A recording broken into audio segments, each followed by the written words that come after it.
Hi hello friends, ఎలా ఉన్నారు మీరంతా? నేనైతే చాలా చాలా బాగున్నాము. ఈరోజు మీకు ఒక కొత్త వెరైటీ స్నాక్స్తో వచ్చేసాను.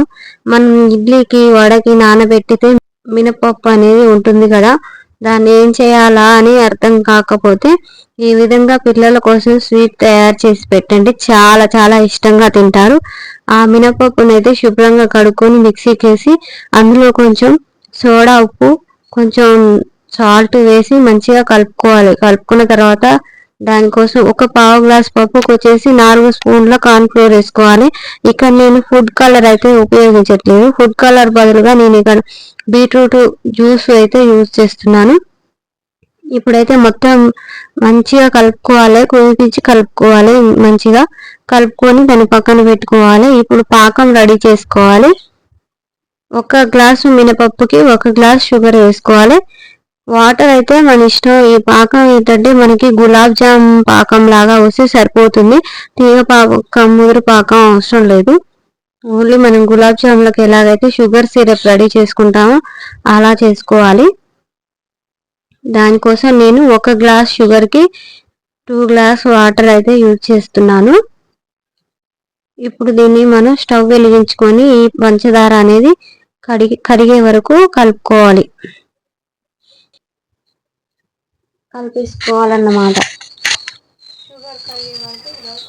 షుగర్ కరిగి షుగర్ సిరప్ రెడీ అయ్యేలోపు మనం ప్యాన్ పెట్టుకొని ఆయిల్ వేసుకోవాలి. ప్యాన్ అనేది మనం వెడల్పుగా తీసుకోవాలి. ఇలా వెడల్పు తీసుకుంటే మనం కాల్చుకోవడానికి ఈజీగా ఉంటుందన్నమాట.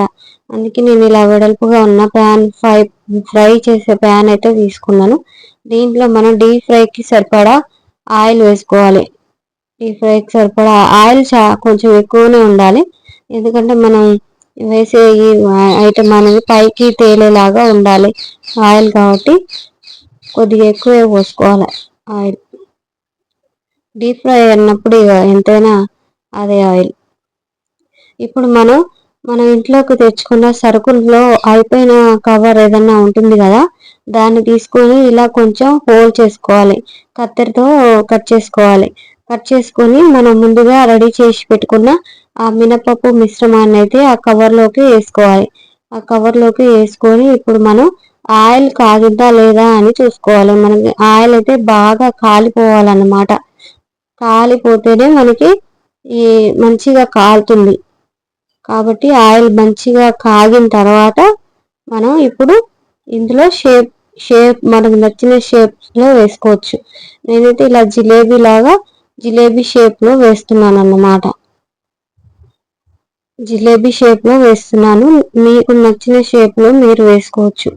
ఇలాగే మొత్తం అన్నీ ఈ కళాయిలో వేసుకోవాలి. కానీ తక్కువ వేసుకుంటేనే మంచిగా కాలుతాయి అన్నమాట. ఎక్కువగా వేసుకుంటే లోపల కాలవు. కాబట్టి నేనైతే ఒక 4-5 వేసాను, అంతకన్నా ఎక్కువ వేయలేదు.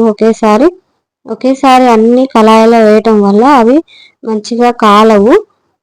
ఇవి మనం ఇందులో బీట్రూట్ జ్యూస్ వేసాం కదా, అందుకే ఇలా ఉన్నాయి కలరు. మీకు కావాలంటే మీరు ఫుడ్ కలర్ యూజ్ చేసుకోవచ్చు. నేను ఫుడ్ కలర్ వేయకూడదు అని అనుకున్నా కాబట్టి బీట్రూట్ జ్యూస్ తీసి వేసాను అన్నమాట.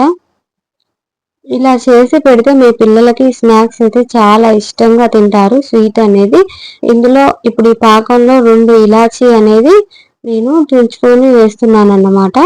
2 ఇలాచీ వేస్తున్నాను. పాకం అయితే ఇప్పుడు రెడీ అయిపోయింది. ఇప్పుడు మనకి కాలిన ఈ జిలేబీలు అయితే తీసి అందులో వేసుకోవాలి. వేసుకుంటే కనుక వేసుకొని ఎమ్మటే తీసేయాలి. అలా వేసి ఇలా ముంచేసి తీసి పక్కన పెట్టేయాలి.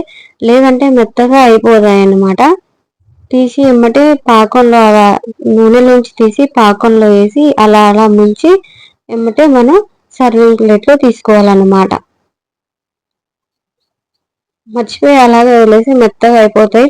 తినడానికి అంత మంచిగా ఉండవు. ఇప్పుడు మన జిలేబీలు అయితే రెడీ అయ్యాయి. ఈ వీడియో కనుక మీకు నచ్చినట్టయితే, మీకు ఉపయోగపడుతుంది అనుకుంటే లైక్ చేయండి, షేర్ చేయండి, సబ్స్క్రైబ్ చేసుకోండి, బెల్ ఐకాన్ కొట్టండి. మీరు లైక్స్ చేస్తేనే ఈ వీడియో అనేది అందరికీ అందుతుంది.